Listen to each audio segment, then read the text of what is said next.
कहां तक बताए थे जी आप लोग को? सबको पीडीएफ मिल चुका? नहीं मिला आपको? खरीद लीजिए नीचे से, फोटोकॉपी की दुकान होगी। कितने लोग को नहीं मिला? हाँ, नीचे से खरीद लीजिएगा, फोटोकॉपी की दुकान है, 10-15 रुपया लेगा। इनके घरे पहुंचाएगा आदमी स्पीड पोस्ट से। कुल करम फोर हमरे लगे चलाता है, एकदम छाटल, जिसको कोई रिजेक्ट कर दिया हर जगह।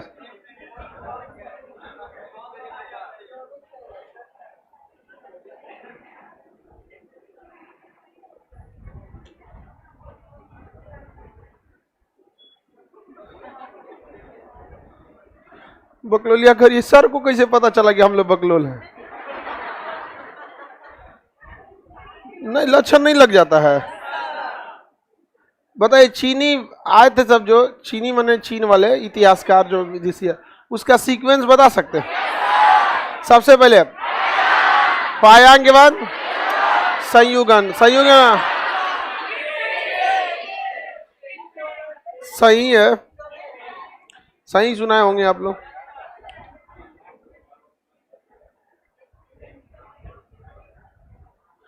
थोड़ा सा कुछ मिस्टेक था क्या उसमें? हम जो कल बताए थे सुधार दिए थे ना? कहीं कहीं मिस्टेक होगा तो सुधार ही दिए होंगे। धार्मिक ग्रंथ वगैरह बताए थे। महात्मा बुद्ध की पूरी जीवनी किसमें है? चलिए, वेद जो है, वेदों के बारे में पढ़ा जाए, समझ में आ गया कि नहीं? वेद जो कहा, वेद कहा जाता है कि ये अपुरुषे थे, यानी वेदों की रचना किसी पुरुष ने नहीं किया था। वेदों का संकलन कर्ता का नाम था लौम हर्ष ऋषि तथा उग्र सर्वा। लौम हर्ष ऋषि तथा उग्र सर्वा, ये लोगों ने वेदों का क्या किया था? संकलन किए थे। क्या किए थे? संकलन किए थे। वेदों की संख्या कितनी थी? 4। हर वेद का अलग अलग क्या था? ज्ञानी था, ज्ञाता था। हर वेद का कोई ना कोई अलग क्या था? ज्ञाता। वेद में पहला कौन सा वेद देखे थे आप लोग? ऋग्वेद। दूसरा यजुर्वेद, सामवेद, अर्थर्वेद। चौथा कौन था? अर्थर्वेद। अर्थर्वेद। बताइए, इसके ज्ञाता का नाम बताइए। ऋग्वेद के होत्री, यजुर्वेद के अथर्वयु। कौन थे? अथर्वयु। अथर्वयु। सामवेद का उदगाथा। कौन थे? उदगाथा। अर्थर्वेद के ब्रह्मा। अर्थर्वेद के ब्रह्मा। सबसे बाद में कौन सा वेद लिखा गया? अर्थर्वेद। साउंड तो जा ही रहा है। चलिए, सबसे बाद में लिखा गया जादू टोना वशीकरण की चर्चा, यज्ञ की चर्चा। ऋग्वेद में, यजुर्वेद में यज्ञ की चर्चा। गधा कहीं का। य से यज्ञ, य से यजुर्वेद। संगीत की चर्चा। यजुर्वेद को 2 शैली में लिखा गया है, कहानी की तरह और पोयम की तरह। पोयम को पोइट्री कहते हैं और कहानी को प्रोज कहते हैं। तो पोइट्री और प्रोज दोनों की तरह कौन सा है? कौन सा है? यजुर्वेद। अब जैसे यज्ञ होगा और एक होगा आपका युद्ध, और यज्ञ की चर्चा किसमें है? तो यज्ञ वाला जो होगा कहानी की तरह होता है, नहीं देखते पंडित जी लोग कहानी की तरह पढ़ता है पूरा यज्ञ। और युद्ध की जो चर्चा होगी वो पद्य की तरह हो गया। तो युद्ध और यज्ञ की चर्चा, गद्य और पद्य में। संगीत की चर्चा, सारे गामा प ध नी। निशा नहीं होता है, कहता साते को होता है। सा रे गा मा प ध नी। फिर बोल दिया सर।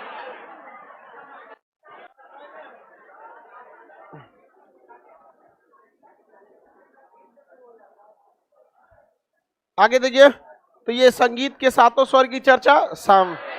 जादू तो ना वशीकरण कौन सा? अर्थर्वेद। ये तो ज्ञाता लोग हो गए। अब इस वेद, अब कोई भी चीज अगर आप ध्यान से देखिएगा, किसी भी चीज को, कोई भी पुस्तक हो जाए, वो पुस्तक बनती है कई चैप्टर को जोड़ के। अब आप फिजिक्स ही देखिएगा तो उसमें एक ऑप्टिक्स होगा, थर्मोडायनामिक्स होगा, मॉडर्न फिजिक्स होगा, फ्लूइड मैकेनिक्स होगा, समझ में आ गया कि नहीं आ गया? फ्लूइड मैकेनिक्स जिसमें द्रव वगैरह के बारे में पढ़ाए थे, द्रव का ऊपर चढ़ना, प्रकाश, surface tension, cohesive force, adhesive force, ये सब पढ़ाए थे ना। वो सब आपको तो बहुत पहले ही बता दिए थे जी। उसी तरह हर वेद में भी कुछ ना कुछ क्या है, चैप्टर है, तो इसका कुछ ना कुछ भाग है जिससे आप लोग अलग अलग भी क्या कर सकता है, आदमी पढ़ सकता है। तो उसके भाग को हम लोग ब्राह्मण ग्रंथ कहते हैं। क्या कहेंगे? ब्राह्मण ग्रंथ। तो हर वेद का कुछ ना कुछ क्या है, ब्राह्मण ग्रंथ है। क्या है? ब्राह्मण ग्रंथ है। ये तो इधर वाला क्या हो गया भाई, वेद हो गया। ये क्या हो गया, ज्ञाता। क्या हो गया? ज्ञाता हो गया, ज्ञानी या ज्ञाता। अब क्या हो गया भाई, ब्राह्मण ग्रंथ। कौन सा ग्रंथ? ब्राह्मण ग्रंथ। हर किताब का कोई ना कोई क्या है, ब्राह्मण ग्रंथ है। किसी का एक ब्राह्मण ग्रंथ है, किसी का दो ब्राह्मण ग्रंथ है। तो अलग अलग ब्राह्मण ग्रंथ के बारे में भी आपको पढ़ना है। जैसे अर्थर्वेद का ब्राह्मण ग्रंथ, गोपद ब्राह्मण ग्रंथ, ऋग्वेद का ऐतरेय और कौस्तिकी, ऐतरेय और कौस्तिकी, ऐतरेय और कौस्तिकी, ऐतरेय और कौस्तिकी, ऐतरेय और कौस्तिकी। शॉर्टकट में एक याद रखिएगा। क्या याद रखेंगे? एक नंबर पे कौन सा वेद है? अरे भैया एक नंबर पे कौन वेद है? एक नंबर पर तो ए से ऐतरेय, क से कौस्तिकी, कौस्तिकी। तो एक नंबर वाले का एक नंबर वाले का ऐतरेय ब्राह्मण ग्रंथ और कौस्तिकी, ऐतरेय और कौस्तिकी। ये किसका हिस्सा है? वेद के। ऋग्वेद के और अच्छे से पढ़ने के लिए जो अंदर हिस्से बनाए गए उसे क्या कहते हैं? ब्राह्मण ग्रंथ। क्या कहेंगे? ब्राह्मण ग्रंथ। किसी को कोई दिक्कत नहीं ना? क्या कहा जाएगा? ब्राह्मण ग्रंथ कहा जाता है। किसी को कोई दिक्कत नहीं ना? आगे बढ़े। आज थर्सडे हो गया जी।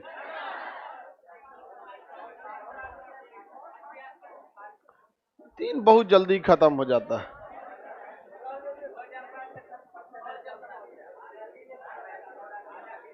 दलितर किधर गया? चोखा चोर।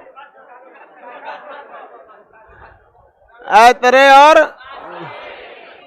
ऐतरेय ऐसे ना लिखा है जी।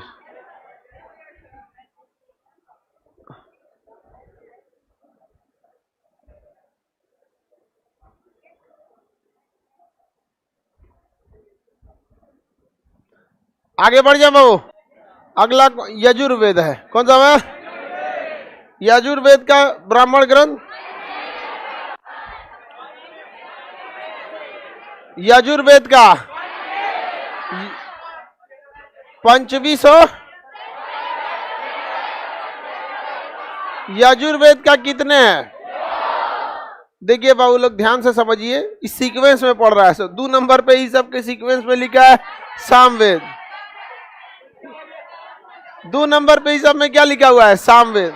तो 2 नंबर वाला बता रहा है, सो यहां नहीं देखेगा सब। 3 नंबर में ये किसमें है?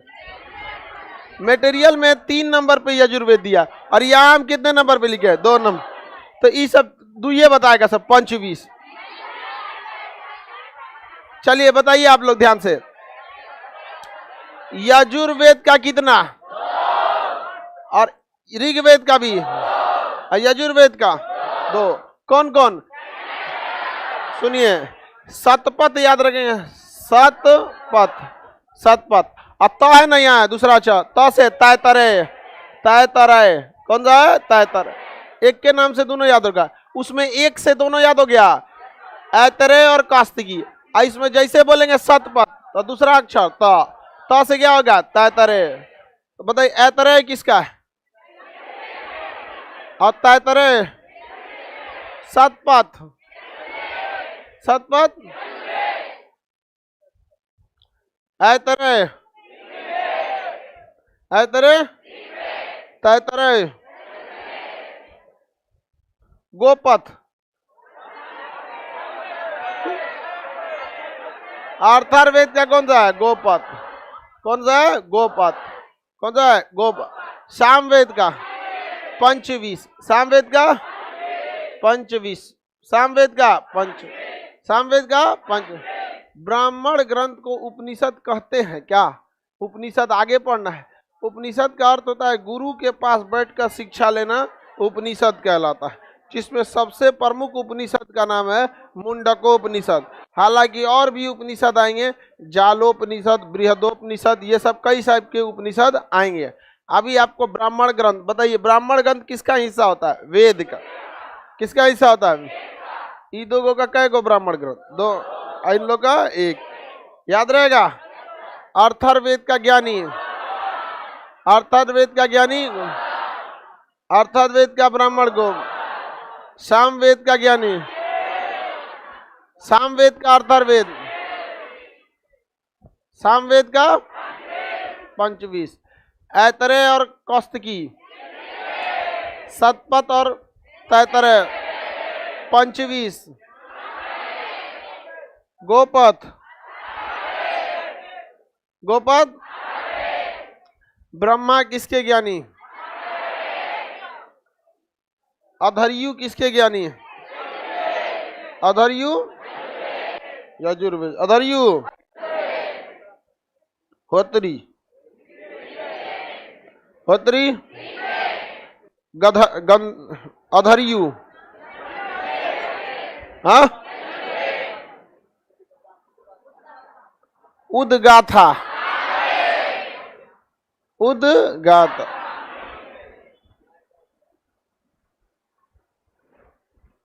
चलिए, अब सब लोगों को तो याद हो गया। अब आगे बढ़ते हैं। हर वेद से, वेद का एगो छोटा सा वेद है जिसे क्या कहते हैं? उपवेद। हर वेद का क्या है? एक छोटा सा वेद है जिसे वेद से छोटा उपवेद। जैसे राष्ट्रपति से छोटा उप राष्ट्रपति, राष्ट्रपति,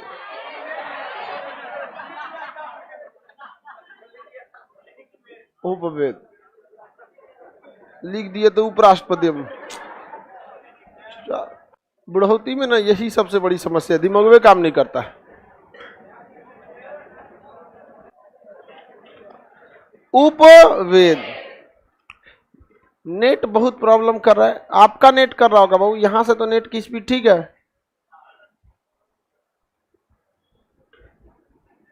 पीडीएफ के सभी पेजों की जानकारी याद करनी है? नहीं, जो मन करे याद कर लीजिएगा।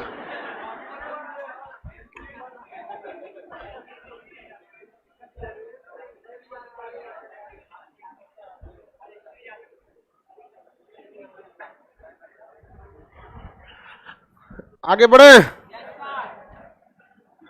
पढ़ाई कर बबुआ। एगो कह रहा है कि हमको आपके जैसा टीचर बनना है। पहले पढ़ाई करो, बाद टीचर बनियो।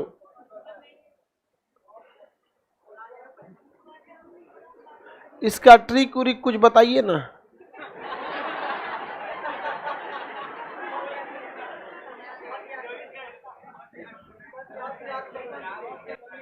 आगे देखा जाए क्या हो गया भाई? वेद का उपवेद। वेद बड़ा कि उपवेद बड़ा? हाँ, वेद, वेद से नीचे उपवेद होता है। अब देखिए, ऋग्वेद का उपवेद क्या है? आयुर्वेद। कौन सा है? आयुर्वेद है। क्या है? आयुर्वेद। उस तरह से यजुर्वेद का क्या है? कौन सा वेद है? धनुर्वेद। कौन सा वेद है? युद्ध में बताइए, यजुर्वेद में युद्ध की चर्चा है ना, और युद्ध पहले किससे लिखा है? धनुष। तो कौन सा वेद? धनुर्वेद। कौन सा वेद हो गया? धनुर्वेद। ऋग्वेद का, ऋग्वेद का आयुर्वेद। यजुर्वेद का, यजुर्वेद का धनुर्वेद। सामवेद का गंधर्ववेद। और अर्थर्वेद का शिल्पवेद। अर्थर्वेद का शिल्पवेद। और सामवेद का गंधर्व, वो लिख दिए गंधर्ववेद। समझ में आ गया कि नहीं? देखिए, संगीत गाया जाता है गला से तो गंधर्ववेद हो गया। युद्ध किया जाता है धनुष से तो धनुर्वेद हो गया। जादू टोना वशीकरण की चर्चा थी, ये अपने आप में एक कला है, और शिल्पवेद भी एक कला है। ऋग्वेद का आयुर्वेद, ऋग्वेद का, हालांकि यहाँ पे आयुर्वेद रहता तो ज्यादा ठीक रहता। इसी में ज्यादा जादू टोना वशीकरण बीमारी उमारी की चर्चा है, इसी का रह जाता। आयुर्वेद तो कोई दिक्कत नहीं था। तो आप लोग को वेदों के उपवेद याद रहेगा।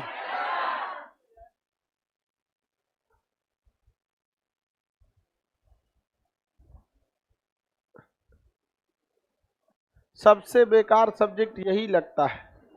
नहीं बाबू, नाचना है आंगन टेढ़ा। याद हुआ कि नहीं याद हुआ?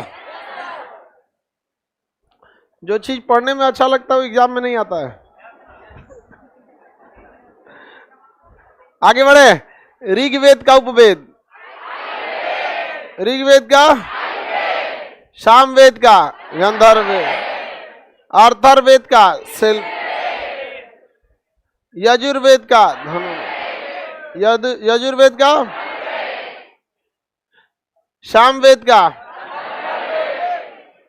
आप बताओ महात्मा गांधी, बैठे बैठे बताओ,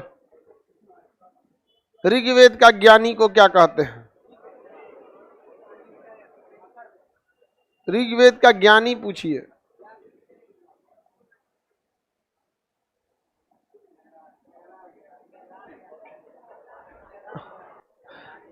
ये तो अलग ही डिजाइन का आंसर दे रहा है। हम पूछ रहे हैं कि ऋग्वेद का ज्ञानी, तो कह रहा है अर्थर्वेद। ये तो कभी आंसर हो ही नहीं सकता किसी चीज का।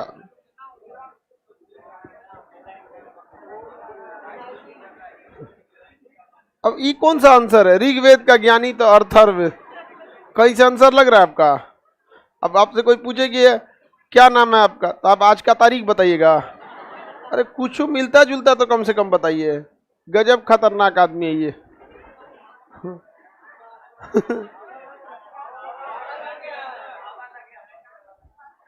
याद हो गया बकलोल? कोई दिक्कत? मिटा के पूछे। ऋग्वेद का ज्ञानी होत्री, यजुर्वेद का,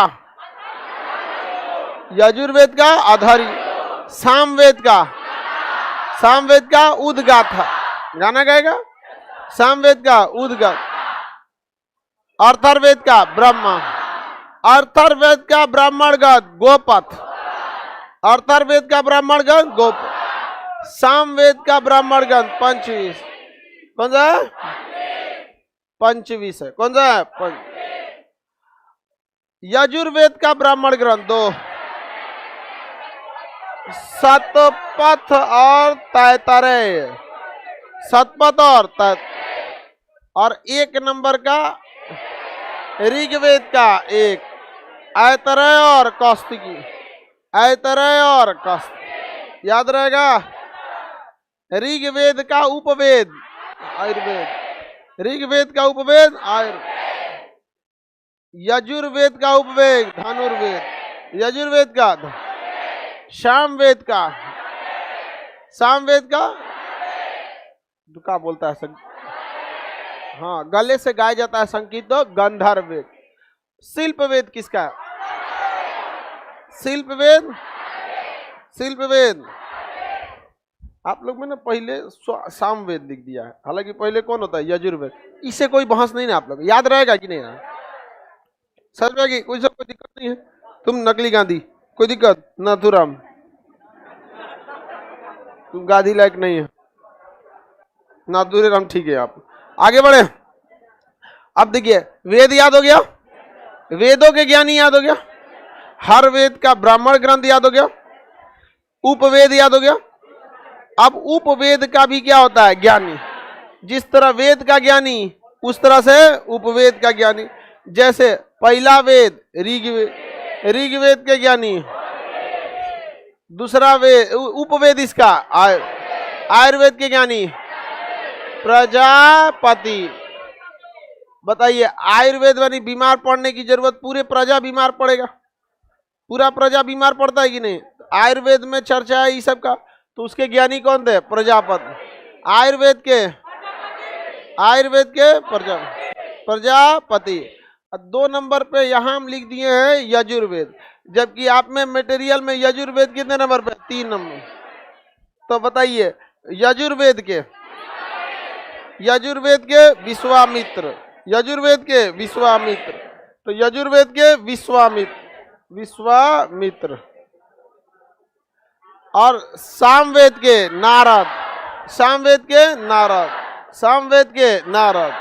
अर्थर्वेद का विश्वकर्मा, अर्थर्वेद के विश्वकर्मा, विश्वकर्मा। विश्वकर्मा भगवान की पूजा होती है ना जी, लोहा लक्कड़ वाला पूरा डिपार्टमेंट इन्हीं का है। हाँ, जितना औजार हथियार ये सब चीज है, लोहा लक्कड़ ये सब किसका है? सब यही देखते हैं। आगे बढ़े। आपको वेद याद हो गए? उपवेद। कौन सा वेद है जो गद्य और पद्य दोनों में है? यजुर्वेद में। सबसे बाद में किस वेद को किसे लिखा गया? अथर्ववेद को। किसे लिखा गया? अर्थ।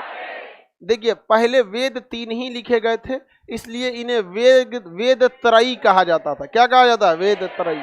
क्या कहा गया? वेद त्रयी। वेद त्रयी में लाइन से ये 3 ग्रंथ आते हैं ऊपर वाले, ऋग्वेद, यजुर्वेद, सामवेद। सबसे बाद में लिखा गया अथर्ववेद। सबसे बाद में कौन लिखा गया? अथर्ववेद। यानी वेदों को लिखा गया, बट ऐसा नहीं कि बहुत ज्यादा 600 साल का अंतर था लास्ट वाले में। समझ में आ गया कि नहीं? क्या तो जिस काल में वेदों की रचना हो रही थी उस काल को वैदिक काल कहा गया। क्या कहा गया? वैदिक काल कहा गया। जिस काल में वेदों की रचना हो रही थी उसे क्या कहा गया? बताइए। 2500 ईसा पूर्व से लेकर 1750 ईसा पूर्व तक कौन सी सभ्यता थी? वो तो अच्छा हुआ, भगवान भला करे कि इन लोगों ने वेद नहीं लिखा था।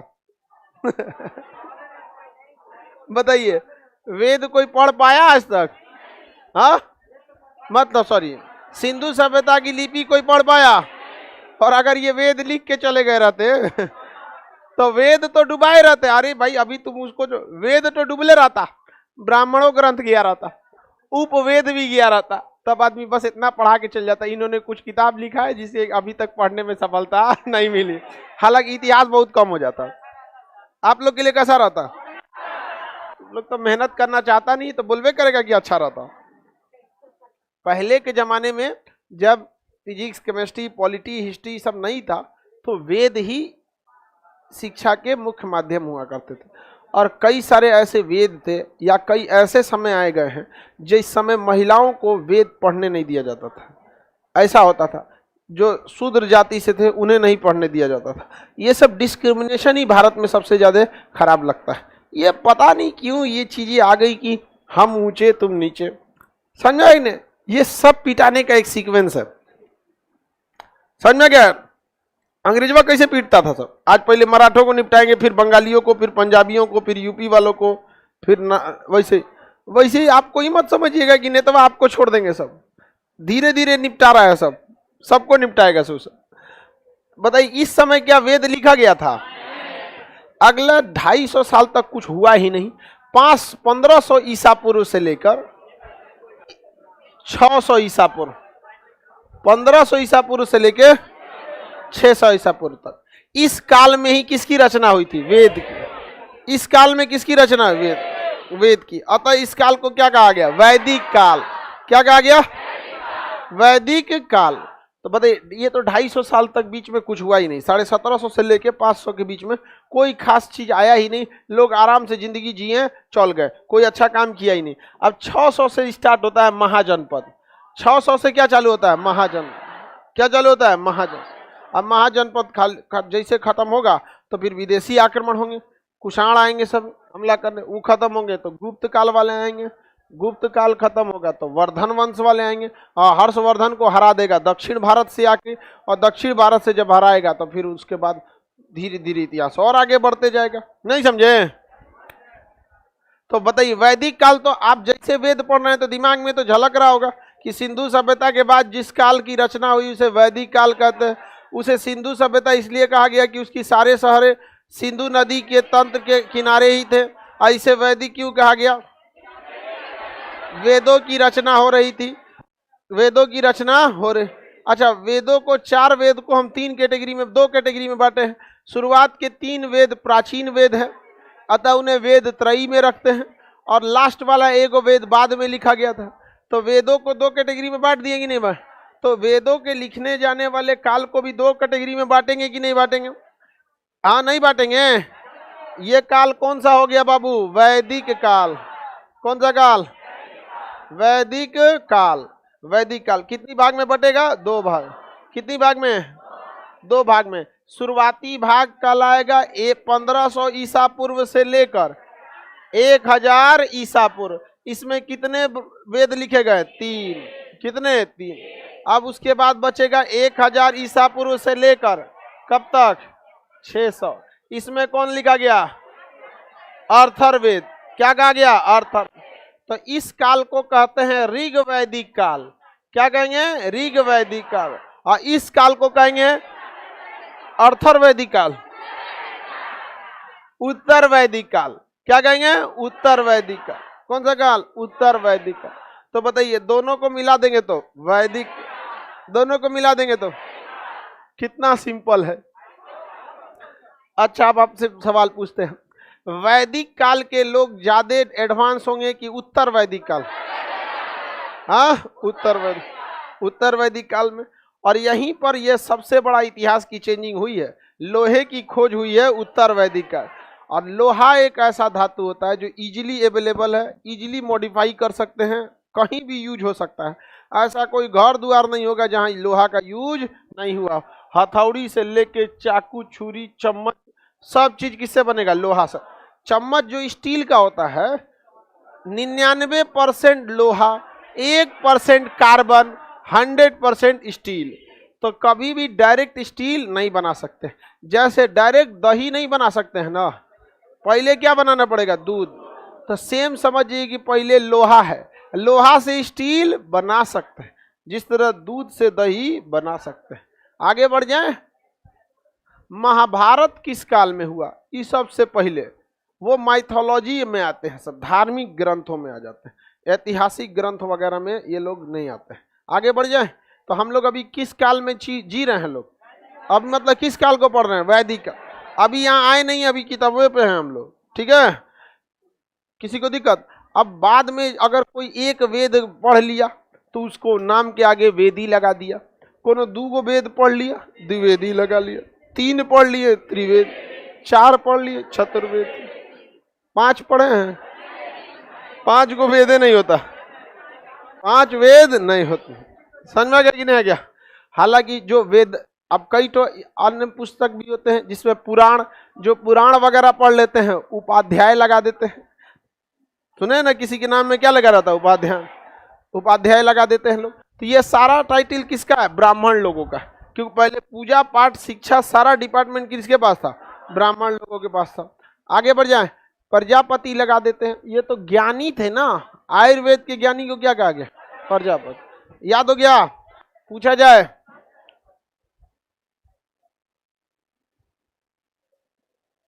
स्टेनलेस स्टील कैसे बनता है? केमिस्ट्री पढ़ियो, समझ में आ गया कि नहीं आ गया? उसके बाद हम आपको स्टेनलेस स्टील बताएंगे, एलॉय स्टील बताएंगे, हाई कार्बन स्टील बताएंगे, हाई स्पीड स्टील बताएंगे, हर तरह का स्टील बताएंगे। आगे बढ़ जाए। बताइए, आयुर्वेद का ज्ञानी कौन थे? धनुर्वेद के विश्वामित्र। सिंपल है। यजुर्वेद में युद्ध की चर्चा, इसका उपवेद भी धनुर्वेद। जहां धनुष चलाएंगे सब युद्ध में हार जाएगा, सब आप जीत जाएंगे, सब आपका मित्र हो जाएगा, आप हो जाएंगे विश्वामित्र। नहीं समझ में आ गया? क्या हो जाएगा? विश्वामित्र। मित्रता 2 तरह से भी होती है, एक आराम, एक तो प्यार से, एक डर के मारे। तो इसमें तो डरे के मारे वाला मित्रता होगा। सामवेद में किसकी चर्चा? संगीत के। इसका उपवेद भी क्या है? अर्धर। और इसकी रचना किसने की? नारद। हाँ, नारद। देखिएगा, नारद भगवान हमेशा संगीते गाते आएंगे, नारायण नारायण, अकुल चौपट करके चल जाएंगे। इधर का बात उधर सबसे ज्यादा कौन करते थे? जितना बात इधर का उधर रहेगा ना, सब किसका डिपार्टमेंट? संगीत बजाते हुए। तो याद रखने का तरीका भी कितना सिंपल। बिना संगीत कभी नारद भगवान को देखें? तो जब आएंगे तो अपना एगो संगीत पहले चालू होगा, संगीत नारायण नारायण हो गया। तो सामवेद के नारायण। संगीत की चर्चा किसमें? सामवेद। सिंपल नहीं है? याद हो गया? एकदम सिंपल है, एकदम सिंपल। तो बताइए सामवेद का उपवेद गंधर्व, गंधर्ववेद के ज्ञानी नारायण। अर्थर्वेद का उपवेद हाँ शिल्प वेद। कौन सा वेद? शिल्प वेद। और इनके ज्ञानी विश्वकर्मा। शिल्प वेद के विश्वकर्मा, याद हो गया? शिल्प वेद के विश्वकर्मा। प्रजापति किस वेद के? प्रजापति उपवेद के की वेद के? किस उपवेद के? हाँ धनुर्वेद के विश्वामित्र, धनुर्वेद के शिल्प वेद के विश्वकर्मा, विश्वकर्मा। गंधर्व वेद के ऋग्वेद के ज्ञानी होत्री, सामवेद के ज्ञानी उद्गाता, यजुर्वेद का अधर्यु, अर्थर्वेद का ब्रह्म। तो वेद और उसके ज्ञानी याद ही हो गया। उपवेद और उसका भी ज्ञानी याद हो गया। एगो ब्राह्मण ग्रंथ बचा, तो पहिलका का ट्रिक हो गया एक, और दूसरका का ट्रिक हो गया सत, सतपथ और तैतरे, ऐतरे और कौशिकी। और संगीत वाले का पंचविश, संगीत वाले का। और गोपथ किसका? गोपथ, गोपथ अर्थर्वेद का। समझ में क्या? सिंपल सा क्वेश्चन, वन लाइनर टाइप का पूछेगा। ऐतरेय ब्राह्मण ग्रंथ किसका है? बता ही सकते हैं। ऐतरेय किसका है? ऋग्वेद का। अब तैतरेय किसका? यजुर्वेद का। तैतरेय अब इसमें बहुत सारा कहानी है। ऐसा किताब दिखेगा ना तो तैतरेय ग्रंथ के बारे में लिख देगा, इसमें ये चीजों की चर्चा है। अब बताओ भाई, अब लिख देगा शतपथ में ये चीजों की चर्चा। पगला जाएगा लड़का यहीं पढ़ के। अब पूरा इतिहास अभी बचल है, अब इतिहास में एंट्री कहाँ की है? मर जाएगा लड़का ये पढ़ते पढ़ते। तो देखिएगा ना इतिहास को। अब आप इतना पढ़ के द्विवेदी बनना है, चतुर्वेदी बनेंगे आप, उपाध्याय रहिए। नहीं समझे? आप में बहुत लोग होंगे वेदी, द्विवेदी, उपाध्याय, ये लोग हर तरह के लोग रहते हैं। थैंक यू सर, याद करा दिया आपने। तो हम बैठे किस लिए यहाँ? तो आप समझ रहे हैं ना?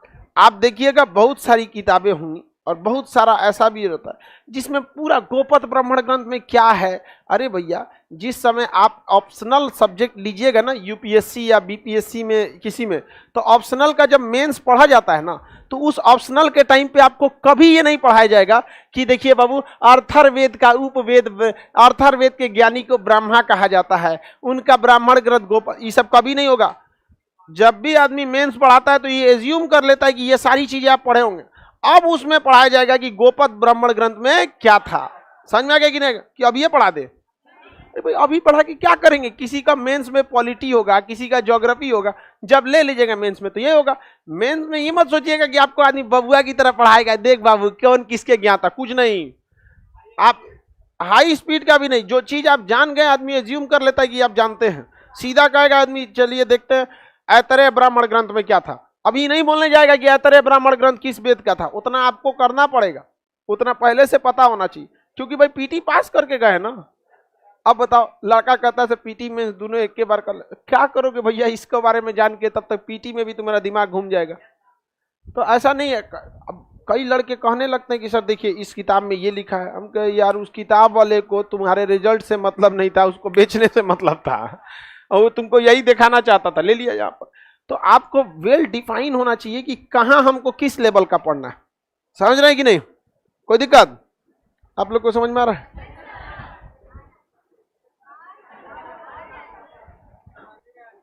समझ ही गए होंगे लोग। याद हो गया ना? आगे बढ़े। वेदों की रचना किसी पुरुष ने किया, भगवान का माना जाता है। हर ग्रंथ में यही कहानी लिखा जाएगा, अपुरुष है कहा जाता है वेदों को, क्योंकि पुरुष ने इसे नहीं लिखा। हर धर्म में कमोबेश यही देखिएगा, अपुरुष से यही होता है कि भगवान का उपदेश ले आके किसी ने दिया और उसको संकलन कर दिया। क्या कर दिया? संकलन कर दिया। चाहे वो पुराण हो, वेद हो या कुरान हो। इस्लाम धर्म में भी कुरान है, तो जो मुसलमान होंगे उनको भी पता होगा कि मतलब उन जो आखिरी पैगंबर मोहम्मद साहब थे, उन्होंने अपना नहीं लिखा। एक दूत थे जिनका नाम था जिब्राइल। इजराइल नहीं रे, इजराइल तो देश है। हाँ मुस्लिम है, तब तुम भी इजराइल बोल रहा है। हाँ हजरत जिब्राइल, हाँ पूरा नाम होता है पूरा नाम। वो इस्लाम में इज्जत देने के लिए लास्ट में अली सलाम जोड़ दिया जाता है, जैसे जिब्राइल अली सलाम, वो इज्जत देने के लिए होता है। समझ में आ गया कि नहीं? वो मतलब एक तरह का समझिए प्रोटोकॉल है। नहीं देखते हैं जैसे मर्यादा पुरुषोत्तम राम, तो ये मर्यादा पुरुषोत्तम ये नाम नहीं है, ये एक सम्मान देने के लिए एक प्रतीक है, एक प्रोटोकॉल है। समझ में आ रहा है कि नहीं आ रहा? उसी तरह से वहां पे भी रचना किया गया। तो वेद में भी आपको कॉन्सेप्ट कैसे मिले? पुरुष ने लिखा है, अतः वेदों को क्या कहा जाता है? अपुरुषेण। क्या कहा जाता है? अपुरुषेण। समझ में आ गया कि नहीं? सर पूरा नाम बोला कीजिए। तो बाबू हम यहाँ पे इतिहास पढ़ा रहे हैं, समझ में आ गया कि नहीं? तो यहाँ हम इतिहास का नियम फॉलो करेंगे। समझ में आ गया नहीं आ गया? और जब हम वहां जाएंगे जहां पे इतिहास न लेके, जहां बातें होंगी किस चीज की? धार्मिक चीज की, तो वहां हम धर्म की भी बात करेंगे, तो उसका पूरा फॉलो करेंगे। समझ में आ गया कि नहीं? क्या अब जैसे हम अगर शिवाजी के बारे में पढ़ाना है तो यहाँ हम शिवाजी के बारे में पढ़ाएंगे, लेकिन स्पेशली अगर शिवाजी के बारे में भाषण देना होगा तो छत्रपति शिवाजी महाराज कहेंगे। दोनों को समझे लोग, मैच मत किया करो। हमको तो खुदे पता है, तो हम का इतना बड़ा नाम बोलेंगे तो आपको समझ में आएगा? दिल पे ले लेता है सब, इसलिए धार्मिक चीजों से हम थोड़ा सा दूरी बना के रखते हैं। समझ में आ गया कि नहीं आ गया? आगे देखते हैं हम लोग। अपुरुष से क्यों कहा जाता है? समझ में आ गया? गुप्त काल में कृष्ण द्वैपायन वेद व्यास ने वेदों का क्या किया था? संकलन किया गया था। प्रारंभ में वेदों की संख्या कितनी थी? 3। अतः क्या कहा गया? वेद त्रयी। त्रयी मतलब 3। अर्थर्वेद को कब शामिल किया है? बाद में। बताइए, अर्थर्वेद को ऋग वैदिक काल में शामिल किया गया कि उत्तर वैदिक? वैदिक काल का नाम वैदिक काल क्यों पड़ गया? मंत्र की चर्चा किस वेद में? ऋग्वेद। गायत्री मंत्र। दशराज युद्ध की चर्चा ऋग। आर्यों की चर्चा ऋग्वेद। वर्ण व्यवस्था ऋग्वेद। शूद्र की चर्चा ऋग्वेद। सोम देवता की चर्चा ऋग्वेद। समझ में आ गया कि नहीं? ऋग्वेद के हिसाब से जाति का निर्धारण जो होता था वह कर्म के आधार पर। किस आधार पर? कर्म के आधार। लेकिन जैसे जैसे अर्थर्वेद के टाइम आए गया लोग, ये किस आधार पर हो गया? वंश के अंदर। जैसे वैदिक काल में, जैसे यहां से आएगा ना वैदिक काल, 2 ठो काल आएगा ना वैदिक काल, तो वैदिक काल में ऋग्वेद का ही वर्चस्व था सबसे ज्यादा और सबसे बड़ा भी है। तो इसमें कहा गया था कि जाति का निर्धारण कर्म के आधार पर। अब किसी व्यक्ति को एक वेद याद हो गया तो वो हो गया वेदी, किसी को 2 ही हुआ तो द्विवेदी। तो ये तो कर्म के आधार पर ठीक ठाक था। लेकिन जैसे जैसे समय आगे गया और उत्तर वैदिक काल आया, कौन सा काल आया? उत्तर वैदिक। तो किसी के खानदान में किसी के माइकवा का गड़बड़ा गया, अब किसी को एक वेद याद है तो क्या हो गया? वेदी। अब किसी को 2 वेद याद है तो द्विवेद। तो यहाँ 2 वेद याद है तो कर्म के आधार पे वो क्या बना है? द्विवेदी। लेकिन जैसे गया कहां पर? उत्तर वैदिक काल, तो इसका बेटा अपने नाम के आगे भी लगा दिया द्विवेदी, जबकि पिताजी ने योग्यता से लिया था। किस काल में? ऋग्वैदिक काल में एक के परिवार में 4 गो जाति होती थी, एक ही परिवार में 4 जाति। अब मान के चले 2 भाई हैं, किसी ने 2 वेद पढ़ा है द्विवेदी हो गया, किसी ने 4 वेद पढ़ लिया चतुर्वेदी हो गया। और तीसरा मान के चले उनका बेटा है, वो कोनो वेद नहीं पढ़ा, खाली पढ़ लिया पुराण पढ़ लिया तो उपाध्याय हो गया। पता चला उसका कोई बेटा फौज में भर्ती हो गया तो बाप उपाध्याय, बेटा क्षत्रिय। और कोई बिजनेस करने लगा तो वैसे हो गया। ये देखिए, ये थी भारत की ओरिजिनल संस्कृति। समझ में आ गया कि नहीं आ गया? लेकिन जैसे जैसे उत्तर वैदिक काल गया, उन्होंने अपना मतलब वंश के आधार पर हो गया। ये हम नहीं कर रहे हैं, मत घुस गया ना लोग। समझ में आ गया कि नहीं आ गया? मतलब जाति वाला का मतलब कई लोगों के दिमाग में ये बैठ गया है कि जाति की श्रेष्ठता होती है। इस देश में देखिएगा, दुनिया में 2 ही धर्म आपको मिलेंगे, एक अमीर एक गरीब। यही 2 तरफ का आपको मिलेगा। अब चाहे वो शाहरुख खान की जिंदगी हो, चाहे अजय देवगन की जिंदगी हो, धर्म अलग लेकिन जिंदगी एक जैसी। समझ में आ गया कि नहीं? मुकेश अंबानी की जिंदगी हो, चाहे अजीम प्रेम जी की हो, धर्म अलग जिंदगी एक जैसी होगी। अब बेचारा कोई सब्जी बेच रहा है मुसल्लापुर हाट पे बैठ के, वही हिंदू हो या मुसलमान हो, दोनों की जिंदगी एक जैसी। तो ये बड़ा उटपटांग चीज है, इसलिए ये सब चीजों पे ज्यादा नहीं फोकस करें। यहां समझ में आ गया कि नहीं? उत्तर वैदिक काल। तो बताइए, जाति का निर्धारण वंश के आधार पर क्यों हुआ और कर्म के आधार पर कब था? हाँ, ऋग्वैदिक काल। एक के घर में 4 गो जाति प्रमाण पत्र होता था। किसमें? ऋग्वैदिक काल में। किसमें? ऋग्वैदिक। पहली बार शूद्र की चर्चा किसमें मिलती है? सोम देवता, गायत्री मंत्र, ऋग्वेद के ज्ञानी को होत्री, ऋग्वेद का उपवेद आयुर्वेद। आयुर्वेद में किसकी चर्चा? चिकित्सा। आयुर्वेद के ज्ञानी को प्रजापति। आयुर्वेद की ज्ञानी को प्रजापति कहा जाता है। बताइए 10 राज का युद्ध, इसमें जीता कौन? आर्य। कौन जीत गया साहब? आर्य। आर्य क्या वेदों के जानकार थे? आर्य वेदों के जानकार थे। संगीत की चर्चा, सारे गामा किसमें? सामवेद। सामवेद का ज्ञानी को गद्य और पद्य दोनों में लिखा गया, जिसको कृष्ण यजुर्वेद और शुक्ल यजुर्वेद के नाम से जानते हैं। जादू टोना वशीकरण ये सब की चर्चा, औषधि वगैरह की चर्चा अर्थार्वेद में ही। अर्थार्वेद का उपवेद शिल्प वेद। शिल्प वेद के ज्ञानी विश्व का। ब्राह्मण ग्रंथ भी याद है आप लोग को? वेदों को अच्छे से समझने के लिए ब्राह्मण ग्रंथ की रचना किया गया था। समझ में आ गया कि नहीं आ गया? आगे बढ़ जाए ना, किसी को कोई दिक्कत नहीं, आगे बढ़े ना। शतपथ ब्राह्मण ग्रंथ किसका? हाँ, तैतरेय। गोपथ ब्राह्मण ग्रंथ, गोपथ पंचवीस, ऐतरेय, कौस्तुकी। आप लोग को तो याद है? नहीं याद है? आरण्यक भी समझिए। आरण्यक कुछ समझना ही नहीं है। ये बताइए, जब वेदों की रचना की जा रही थी तो उस समय क्या भारत का विकास बहुत ज्यादा हुआ था? अपने इतना पीछे का समय था। इस समय क्या कोई फैक्ट्री इंडस्ट्रीज होती थी? चारों ओर जंगले रहता था। तो किसी भी वेद का वह चैप्टर जो जंगल में बैठ के लिखा गया उसे आरण्यक कहते हैं। क्या कहते हैं? आरण्य। अभी बता भाई, उस समय खाली जंगले होता था, सब में क्या मिलेगा? आरण्यक। क्या ऋग्वेद में आरण्यक मिलेगा? यजुर्वेद में? सामवेद में? बताइए किस में नहीं मिलेगा? किसमें? अर्थर।